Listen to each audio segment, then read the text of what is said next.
Hi everyone. There's a verse in the Bible that says God will never give you more than you can handle. A good friend of mine says, I wish he didn't trust me so much. That good friend of mine is Michael Basich. But I just call him Mike. When you think of good people, you don't think of what they do, you think of how they make you feel. God puts people in our lives not because it's who we want, he always gives us what we need. My friend Michael Basich is one of those people and a man of God. He's loyal, funny, prayerful, and has style and finesse. He's strong, resilient, and I would call him a survivor. We all have family, either big or small, but friends are the family that we choose. Furthermore, I will discuss our friendship, what we have been through, and my admiration for him.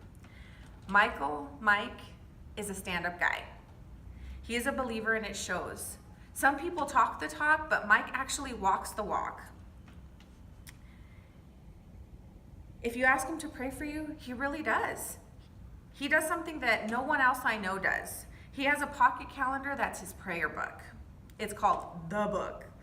If you need prayer, he puts you in his book, and then when he has his prayer time, he lifts you up in prayer. Sometimes he even goes back and reflects through the years of what he prayed for and who he prayed for and where they are now. That's a beautiful thing. And I believe because Mike is a man of God and people love him, he was tested and persecuted at work. His management style is unlike any other executive level management. He used to say you should love what you do and treat your people good because you spend more time with them than you do your own family.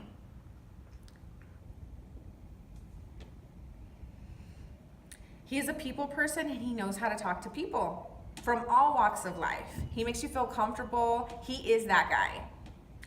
Ultimately, other executives were jealous of Mike.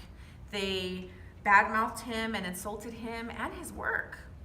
So he left the city to go work at Los Angeles Department of Water and Power. It hurt like the death of a loved one. I felt like I was mourning the loss of someone for me. But for Mike, through adversity, he stayed the same. It didn't matter how people treated him. Of course he hurt, but he believed in God, and through faith, he learned to move forward. That is something I admire about him so much. I think that's a great lesson that we could all learn something from. Now that I have laid out what kind of man Mike is, let me tell you a little bit about our friendship and some examples of what we've been through. First of all, Mike is captivating, funny, loyal, and caring. He tells a lot of jokes and he keeps your attention. He involves humor in everyday life. When he would give presentations to the board and council, he would always start with humor, like an icebreaker. You want to listen to him. I'm not kidding. The presentation could be 87 pages long and he would keep your attention all the way through. That's a hard thing to do. I hope I can do that one day. In addition, he's such a caring friend. I remember when I went into labor with my daughter, we had been texting, I got to the hospital, and then I stopped texting him. They had taken me back to an emergency C-section, and then I had the baby, I was getting out, going to my recovery room, I was actually still shaking from the medicine, and then in walks in Mike at the foot of my bed. I was so surprised to see him. And then his response was, well, you stopped texting me, I was so worried, we rushed to the hospital, you jerk. So here I am just laughing right after I had the baby. So I then offered him, do you want to hold the baby? And he looked at me like I was crazy. He's like, that was just inside of you. That baby is too new. Here we go. There I am. I was laughing.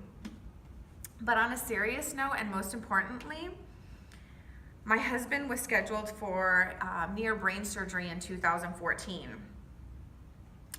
I didn't really vent to anybody about my feelings or what I was going through, but Mike was there for me. He prayed for me and my family. He knew and understood my hurt without me having to say anything. The biggest thing, I didn't break down until the day they took my husband they wheeled him off into the surgery room. After that, I ran to my car, I got in my car and I started crying. And the first person I called was Mike. It was 6 o'clock in the morning and I started crying this ugly cry. You could barely understand what I was saying. He listened to me. He calmed me down. He assured me my husband was in God's hands. That day, God used him to give me that peace.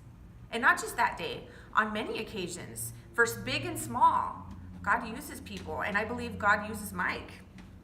Till this day, that support means so much to me. Lastly, he is the definition of a true friend. He listens and is there when I need him.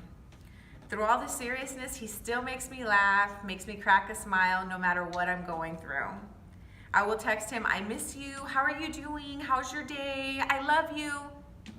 His response is, who's this? And even though he does that once in a while, it cracks me up every single time. In conclusion, I love you, Mike. Blood couldn't make us thicker. Thank you for teaching me and guiding me to be a better human being. Friends are the family we choose, and I'm so glad that God chose you to be my family. Thank you.